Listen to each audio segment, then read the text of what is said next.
Hi there, you guys. This is Jaden here, and I just woke up like maybe 2 hours ago. And in this video, I'll be doing yet another double feature thoughts video thing. And this one, I'll be sharing my thoughts on this Bluey episode that came out like almost a week ago called The Sign. And then after that, I'll be talking about episode 485 of Naruto Shippuden, as that episode will be airing on Adult Swim on Toonami tonight. So yeah, some spoilers up ahead from both Bluey and Naruto. And yeah, let's get this thoughts video started. Starting with Bluey. Okay, so I watched this episode off my phone late last night before I went to sleep, and a few minutes after I finished the episode, I did a community post talking about it, saying that I might do a more in-depth video on the episode tomorrow.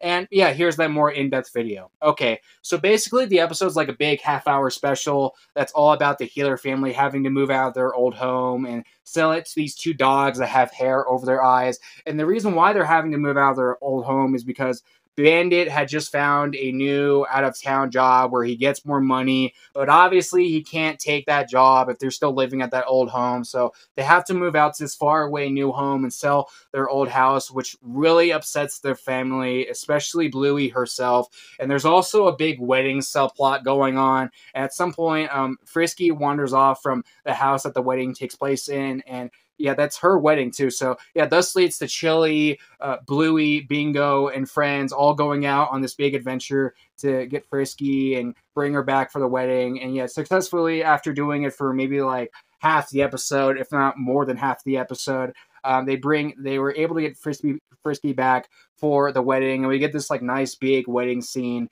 And yeah, but the wedding's nice, but the Healer family still have to move out of their old home. And yeah, as like the wedding was being executed, I was hoping that like the Healer family would not have to move out of their old home. But no, that wasn't the case. Like the next day, like they still packed up their shit, put it in the car, and they were getting ready to move out of their old home. But then suddenly, like the dogs with hair over their eyes, sorry, I can't remember their names, have found a new place to stay, and thus Bandit gets a call as they're about to drive away from their old home and move into their new home, and thus we get my favorite scene of the episode where, yeah, Bandit gets the call, and we get this like really nice emotional montage that ends off the episode with this song. I'd really like to know the name too. Like seriously, if you guys know the name of the song that plays at the end of the episode, can you tell me in the comment section down below? Because I would really like to hear that song itself, even though they don't talk that much like during the scene where that song plays and there's the montage and all that. But yeah, my favorite scene of the episode is the scene where Bandit pulls out the sold sign, and it's revealed that the Healer family don't have to move out of their old home,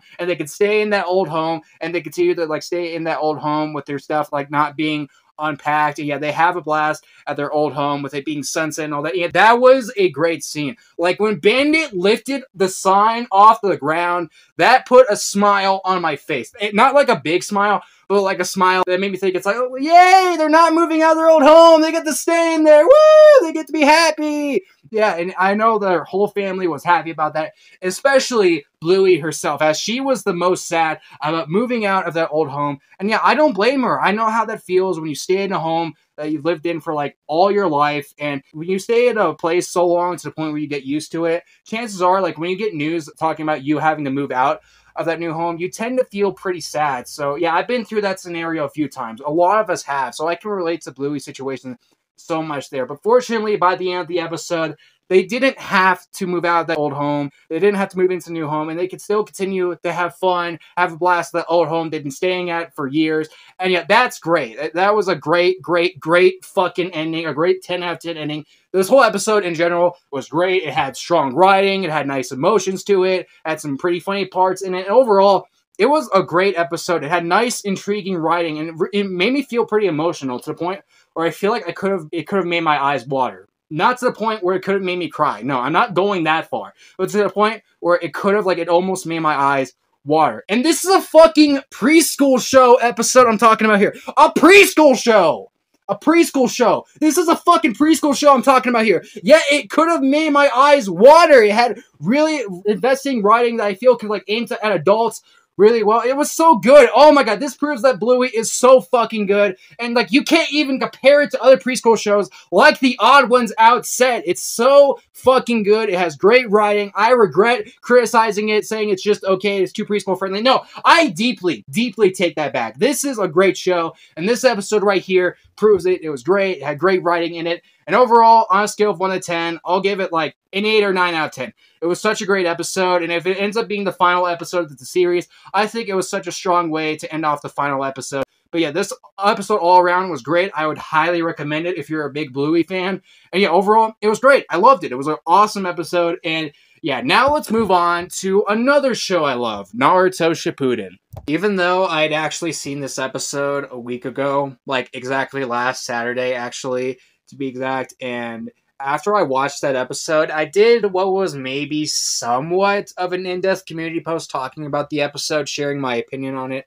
But, you know, I wasn't exactly satisfied with that community post. I'd rather, like, share my opinion on the episode in a more in-depth thoughts video like this. So, yeah, here are my thoughts on episode 485 of Naruto Shippuden. Okay, what's the episode about? Basically, the episode, like, continues off Sasuke's big journey that they started in the previous episode, with him traveling in the night, in the snow, and all that stuff, and meeting Chino and her family. And yeah, there's obviously this little girl named Chino who we were introduced to in the previous episode. And while she obviously seems a lot younger than Sasuke with her voice and height and shit, throughout the episode, she was talking about this multiple times, about how she's a lot older than Sasuke for some weird reason. I don't know what the fuck that shit's about. I don't know if it's like some spell that one of the villains casted on her or something. I don't know what the fuck it's about. Maybe, is it something that I missed in this episode? Is it something they'll explain more in future episodes? I'm sure it'll probably be something they'll explain more in future episodes, because this is something big that you can't just leave unexplained. I don't know what that shit was about. I mean, that's not exactly like bad writing. It's just like something weird that I would like to know more about in future episodes. But also something that Chino did throughout the episode that I thought was kind of funny was constantly call Sasuke Saucy. I thought that was kind of funny. And even funnier, since you have other characters getting Sasuke's name right and saying Sasuke correctly. I mean, but why does she keep calling it like Sasuke Saucy? I mean, I guess that's the joke they were going for. And even if it's a generic joke, it's still a pretty funny joke. Not a hilarious joke. I'd be exaggerating if I said that, like, oh, it had me on the floor laughing. But I still thought it was, like, you know, kind of funny. Gave me some good smirks. I don't know if that's what she calls them in the Japanese version of this episode. I might check that later. But yeah, I still thought that was a pretty funny joke they went with, constantly calling Sasuke Saucy, like he's named after a sauce. It reminds me of how my oldest brother Joshua used to intentionally say Sasuke's name wrong and like call him Sasuke, as that's what his name reads. And in this episode, we also get to see a lot of characters who we didn't get to see in the previous episode, like Orochimaru, Yamato, and Sasuke's Taka team, and all those guys. So yeah, that was cool. And at the second half of the episode, Orochimaru takes Sasuke and Chino all the way out to like this island, to this coliseum that a bunch of rich guys go to. And for me, definitely the highlight of the episode was the Coliseum part. The part where they go out to that big tournament and all that shit. The Coliseum part, for me, is the best part of the episode. I thought that was cool, seeing Sasuke and Orochimaru go out to the Coliseum, see people fly. I thought that was pretty cool to see. I mean, after all, I'm pretty sure the Coliseum part is supposed to be the highlight of the episode. After all, I mean, come on, the episode's literally just called Coliseum. It's just called Coliseum, so I'm pretty sure they wanted it to be the best part of the episode. I mean, after all, like, that is what a good chunk of the episode takes place in, at the Coliseum. And not only does Sasuke get to watch the Coliseum with Orochimaru, but he even gets to participate in it. And of course, I thought that was cool too, since like I said in the previous Naruto Thoughts video,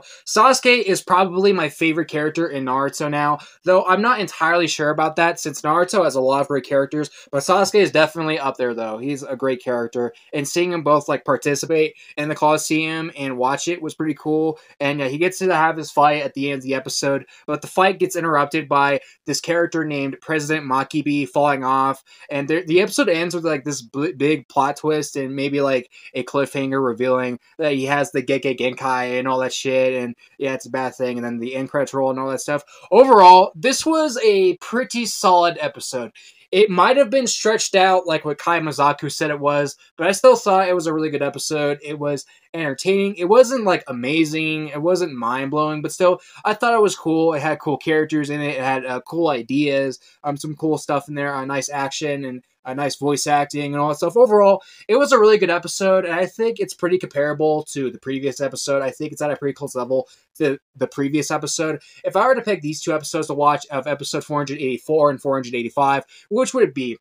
I'm not entirely sure, but I think maybe episode 484 by a slight margin, but both are really good episodes, though. On a scale of 1 to 10, I'll rate this episode an 8 out of 10. A nice, solid Naruto episode, and I think I will lock it on the DVR on Roku tonight as Adult Swim's airing it. And yeah, but when it comes to these two episodes I talked about in this video, which episode do I prefer between The Sign from Bluey and episode 485 of Naruto Shippuden?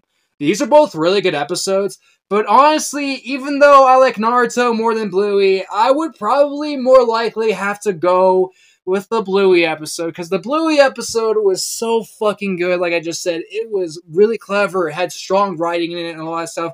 I think I might like this episode a bit more than episode 485, though I'm not entirely sure, but Bluey's more likely to win this comparison than Naruto, and I'm sure that makes some of my other subscribers happy, since I do have some subscribers who really like Bluey, but don't seem to be that into Naruto at all.